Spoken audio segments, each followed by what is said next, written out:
Hello, everybody. It's the awkward period between Christmas and New Year when a lot of YouTubers cease doing anything. And so I thought I really should be doing some things for you, particularly even myself. I was looking around and thinking, is there anyone chatting away with a little bit of positivity? And they weren't. I must say, Max Eigen was looking particularly down in the mouth, and a couple of others. Jeff Berwick had one of his moments. He was also feeling a little bit negative, but I've been feeling fairly positive. I don't want to launch into a whole lot of predictions right now, but I did want to talk again about some of the planetary influences and something that I've discovered, plus a little bit of gossipy political stuff, just to give you something to watch during this holiday period before New Year. So let's once again just recap next year. You know, people talking about the Great Awakening. It's kind of in the vernacular now. But as far as I'm concerned, the Jupiter-Neptune conjunction in Pisces is pretty much typifying the Great Awakening. Because there we have Jupiter, the co-ruler of Pisces, Neptune, the ruler of Pisces, coming together, and both of them have all these connotations about higher levels of awareness, spirituality, higher consciousness, religion, and the kind of the non-material realm and the higher levels of understanding. And doesn't that encapture what so many people have been going through since this COVID era? And you know, the Great Awakening is so real on many levels because we've discovered how many people we used to call our friends that we maybe don't really relate to, and yet we're developing a new family of people who share our passion for truth, for uncovering the truth, for justice, for fairness, and we're gathering around us a whole new group of people which I think will be strong allies and supporters going forward. And perhaps we are truly aligning with people who we have a genuine compatibility with, and everything that's fake and superficial is possibly falling away. As I say, sacrifices are going to have to be made in this battle as well, particularly in the material realm, because we know financially there's going to be this turmoil. So you can see that the Great Awakening is real. I know that a lot of people talk about it, like Dr. Zelenko, as the God consciousness. People becoming aware of the eternal, and David Icke will talk about in the terms of how opposite it is to the metaverse. The metaverse is even a greater level of entrapment in the physical, in the five sense reality, and even now in the superficial five sense reality, which is even more ridiculous. And that's exact opposite with tuning in to our higher awareness, acknowledging ourselves as a universal eternal being. So the Great Awakening is really happening. Just to say that we get these Jupiter-Neptune conjunctions every 10, 11 years, but there hasn't been one in Pisces since the mid-1800s. So that is fairly more of a rare phenomenon. In terms of next year, now, the whole of 2021, we had Saturn in Aquarius squaring up to Uranus in Taurus. Now, Uranus in Taurus was what was going on in the late 30s. It has this connotation with great social upheaval, problems in terms of politics, society, this kind of authoritarian mixed with quite explosive events that totally shape the course of history. So that's a lot of that going on with Uranus and Taurus. Plus we know Uranus is this kind of explosive, spontaneous energy.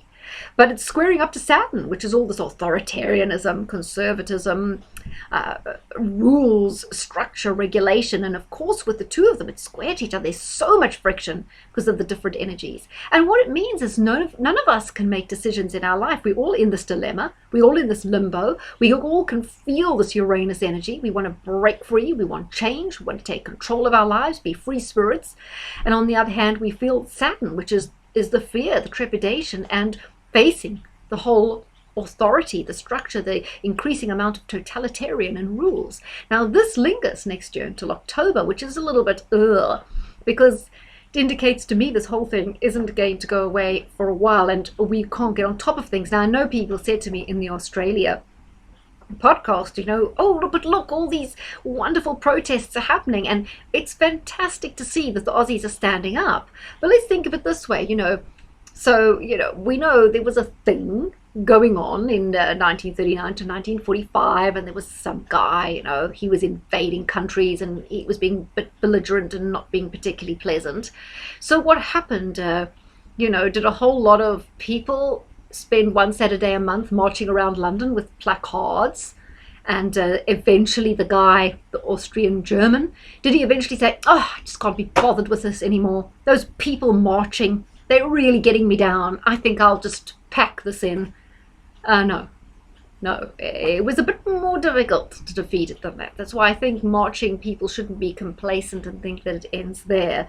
It's part of a process, and I'm not saying people should contemplate violence yet, but I'm just trying to say that there needs to be quite strong opposition, because these people have been planning this since the 60s at least, if not sooner. Books like Brave New World and all these were 1984.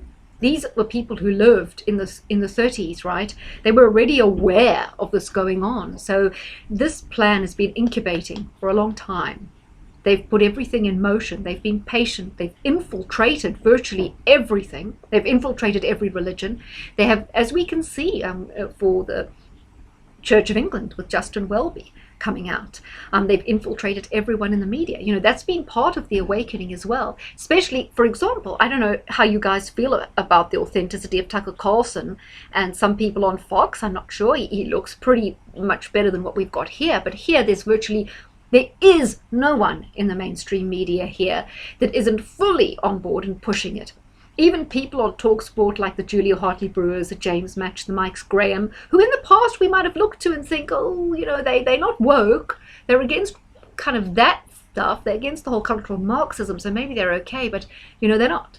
Everyone in media is playing a role. They're either playing the right wing or the left wing side, but they're all playing a role. They're really part of the game, and this has proved it because everyone is on script.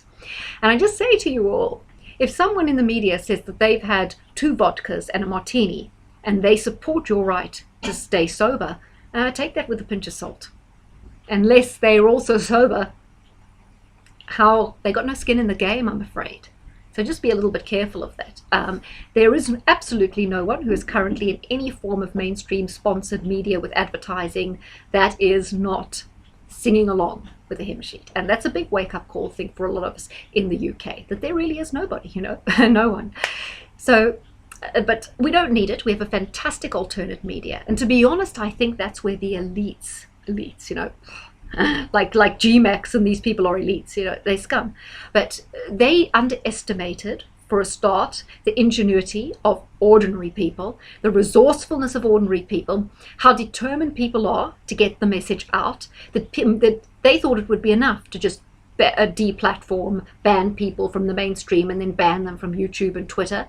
They didn't realize that from the grassroots, all these different platforms would grow up and that people would go to them. They thought, people just sit on YouTube, be too lazy to look elsewhere. No, they're not lazy.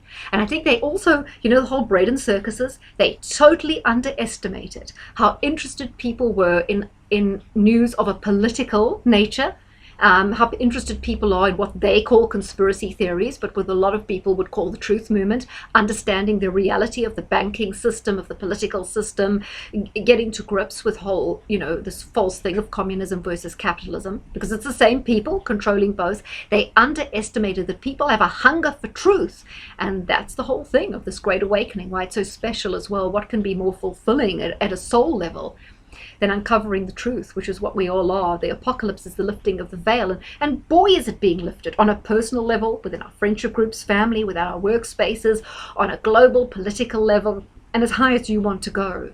There's no limit to the amount that you can absorb in terms of your personal growth because of this going on.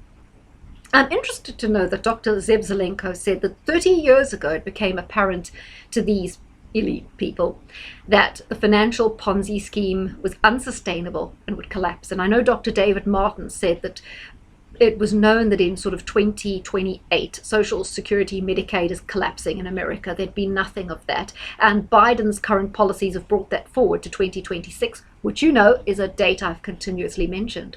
So 2026, the brown stuff hits the fan financially. This whole Ponzi scheme collapses. It's unsustainable. Basically, since 2008, they've been kicking the can down the road. Quite effectively, they've been doing it. But that's what they've been doing. But they knew 30 years ago that they'd have to do something, and hence this plan got cracking. I just think it's interesting that Zev Zelenko is pinning it to 30 years ago, because, as you know, I've talked about there being these 3 very big planetary conjunctions. 30 years ago, we had the Saturn-Neptune, Saturn-Uranus, Uranus-Neptune, all in Capricorn, all around 17 or so degrees of Capricorn, very much in the zone of the Saturn-Pluto conjunction that we had in Capricorn at the beginning of 2020 that kind of kicked this all off. But also something I noticed that was quite interesting was the last, I was talking earlier about Saturn in Aquarius squaring Uranus in Taurus. When did we last have that? Quite a long time ago. Now, yes, they square up to each other fairly regularly, but we haven't had Saturn in Aquarius square Uranus in Taurus since guess when? The 1521, the time of Martin Luther's 95 thesis. Now, how many times have I talked about the Saturn-Pluto conjunction being also in Capricorn, which occurred beginning of 2020, also being at the time of Martin Luther's 95 thesis. And why I think this is vital is it gives us so much hope, because that was the time of the Reformation. And I know a lot of Catholics are upset with Martin Luther, and they cross and they say he ruined the Catholic Church, he started this horrible Protestant thing. But was the Catholic Church that great? Wasn't it full of corruption? Wasn't exactly the same people who've been plotting this for millennia? It's the same people who've been in control for millennia. They were also had their tentacles into the Catholic Church by that stage, by the time of Martin Luther. They were charging the indulgences. Again, the Catholic Church was the control mechanism. You got excommunicated when you didn't play ball. They controlled people's spiritual lives and therefore their physical lives, and they controlled knowledge. The whole thing with Martin Luther is blowing that wide open by saying, you don't need these intermediaries. You've got a hotline to God. Here's the Bible. It's translated into German. It's now accessible because of the printing press. And so you can free yourself up spiritually. Let's free ourselves of this control, this tyranny of the Roman Catholic Church. It's so similar to what we've got now, except now it's the scientific plus the elites plus the pharmaceuticals and the people who, the tech giants, they controlling information, they controlling the censorship. They want to be our single source of not a connection to God, but a connection to information, which is similar. Catholic Church, God, information, similar. Now all these corporations, all the Bilderberg / World Economic Forum corporations want to be our single source of information and therefore to control us. But because we have greater access to information, it's like the Reformation, very, very similar. So I always have to go back to that Martin Luther thing, because that was absolutely pivotal. And when we compare it to now, it gives us great hope that we are undergoing a similar Reformation, and therefore with the spiritual awakening, goodness knows where we can take this, guys. I think we are winning. So I want to come back with a few more vlogs, and of course there's going to be plenty more in the predictions, but I hope that gives you just a little bit more inspiration. And I want to wish you all a very, very happy New Year's Eve. I wish us all the very best for the new year. I think we need to stay strong, stay resolute. We are winning, but the more we win, the more desperate they're going to get, and therefore they're going to have to pull out some of their ace cards, whatever those happen to be. So we need to be prepared to stick together. And I think what the big thing is definitely in the first quarter is to be prepared as much as we can for them pulling the plug financially and just increasing crises financially so that they can bring in the digital currency, which, don't be fooled, it's not going to be a path to a way of getting around the reserve banks. Anything that they control is more tyranny. Okay guys, I'll get back to you soon.